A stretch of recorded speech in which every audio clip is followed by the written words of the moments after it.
Bienvenue dans Dossier L13, le journal de bord de ceux qui regardent là où on nous dit de ne pas regarder. Épisode 17, le protocole Andarta, un programme opus de contrôle mental par rêve lucide. Et ce soir, on va plonger dans le plus intime, le plus vulnérable, notre sommeil.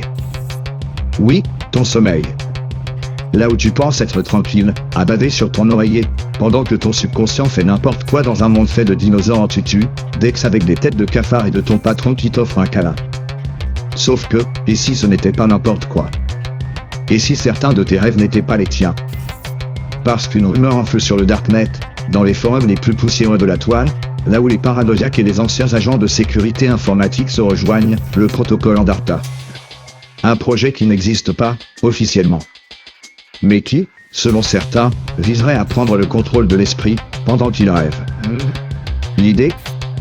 Utiliser le rêve lucide, ce moment où tu sais que tu rêves, mais tu restes dans le rêve pour implanter des idées, influencer tes pensées, et même, te programmer.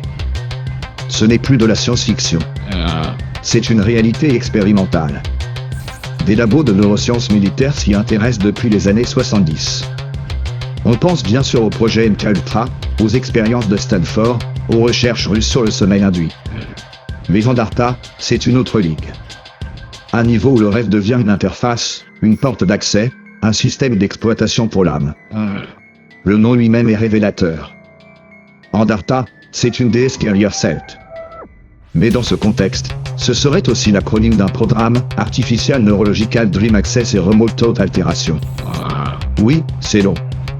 Et oui, ça sent la fausse explication pour camoufler un truc bien plus sale. Des documents classifiés auraient fuité.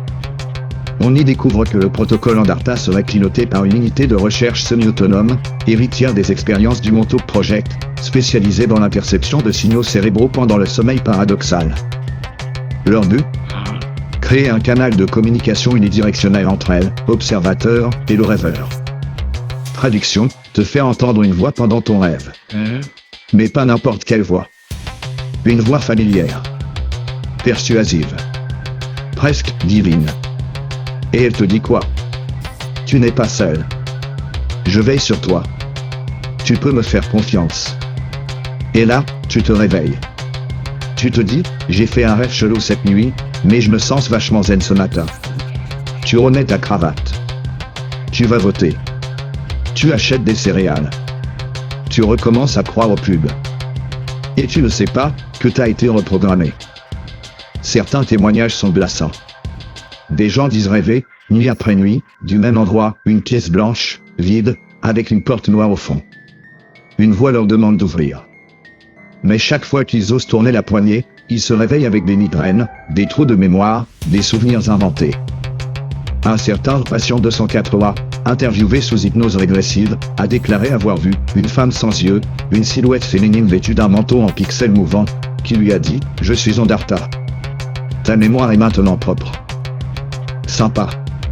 Moi j'ai déjà du mal à oublier les pubs de yaourt à la télé, alors si on me nettoie le cerveau comme un disque dur fatigué, j'espère au moins qu'on m'installe un antivirus.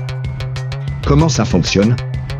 Grâce à des combinaisons d'ondes sonores subliminales, de signaux lumineux stroboscopiques, et de drogues douces administrées via des applis de méditation guidée. Tu crois écouter une douce voix qui te relaxe. Mais en vrai, tu viens d'autoriser un démon numérique à planter sa tente dans ton subconscient. Et ce n'est pas une blague, plusieurs applications de relaxation ont été pointées du doigt pour contenir des patterns sonores de type Theta Beta Burst connus pour altérer l'état de conscience. Bref, ta playlist sommeil profond pourrait bien être une porte d'entrée pour des idées qui ne sont pas les tiennes. Et ce n'est pas fini. Certaines versions du protocole incluraient une couche de simulation. Dans ton rêve, tu crois explorer ton imaginaire, mais en fait, tu es dans un programme prédéfini, une carte mentale imposée par une IA. Et cette IA s'appellerait elle aussi Andarta. Oui, c'est répétitif. C'est fait exprès. La répétition, c'est la base du conditionnement mental.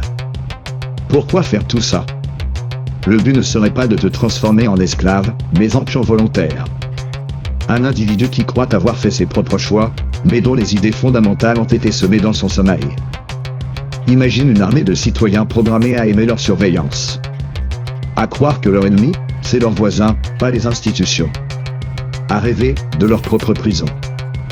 Alors, ce soir, quand tu iras te coucher, fais attention. Si tu rêves d'une pièce blanche, d'une porte noire, d'une voix douce qui te dit « Ouvre-moi, je suis Andarta », ne l'écoute pas. Ou alors, demande-lui si elle paie un loyer.